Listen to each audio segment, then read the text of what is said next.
Hello and welcome to What the F*** Just Happened Today, your essential guide to the daily shock and awe in national politics. I'm Joe Amditis. Let's get to it. It's Wednesday, October 25th, 2023.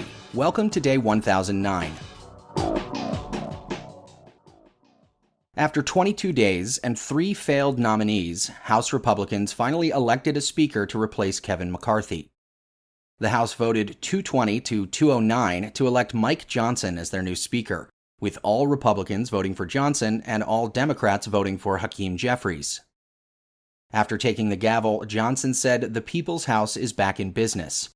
Johnson served on Trump's defense team during his first impeachment trial. He voted against certifying the 2020 election, and he led the amicus brief supporting a Texas lawsuit seeking to invalidate the results in 4 swing states that Biden won. The lawsuit cited widespread voter fraud, which did not occur. The House has been unable to conduct routine business since Republicans ousted Kevin McCarthy for working with Democrats to pass a short-term spending bill avoiding a government shutdown.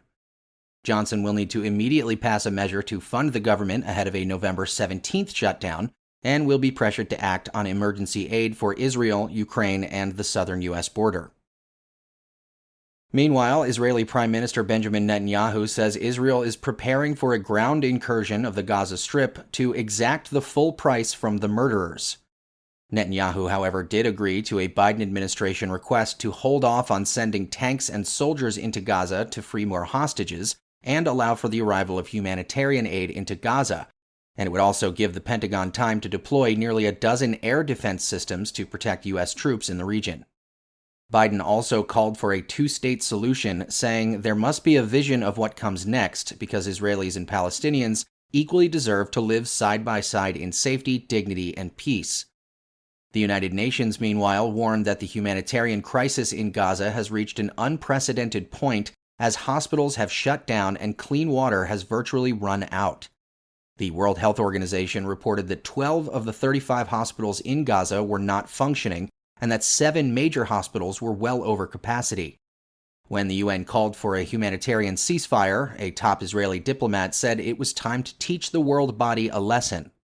Russia and China also vetoed a US-led UN Security Council draft resolution condemning the attack by Hamas, and they called for the release of hostages and for humanitarian aid for Gaza. Moving on, Trump was fined $10,000 for once again violating the gag order in the New York State $250 million civil fraud trial against him. The judge in the case ordered Trump to the witness stand to face questioning under oath about comments that he made earlier in the day, saying this judge is a very partisan judge with a person who's very partisan sitting alongside him, perhaps even much more partisan than he is. Trump claimed that he was referring to the witness testifying, Michael Cohen, and not the judge's law clerk who sits next to him. The judge said he found Trump's testimony not credible and fined him $10,000, adding, "Don't do it again or it will be worse." This is now the second time that the judge has fined Trump for violating the gag order, which prohibits him from speaking about any members of the court staff. And finally, Mark Meadows was granted immunity in special counsel Jack Smith's investigation into Trump's efforts to overturn the 2020 election. Meadows has reportedly met with federal prosecutors at least 3 times, including once before a federal grand jury where he provided testimony that he didn't believe the election was stolen and that Trump was being dishonest when he claimed victory when the polls first closed on November 3rd. Meadows also told Smith's team that he repeatedly told Trump following the election that the allegations of voter fraud were baseless. Trump responded to the report on his personal social media platform, claiming Mark Meadows never told me that allegations of significant fraud about the rigged election were baseless. He certainly didn't say that in his book. That's all for now. You can find the links and sources for all of these stories on the main website. And as always, visit whatthefjusthappenedtoday.com for the latest news and headlines. Until next time, I'm Joe Amditis.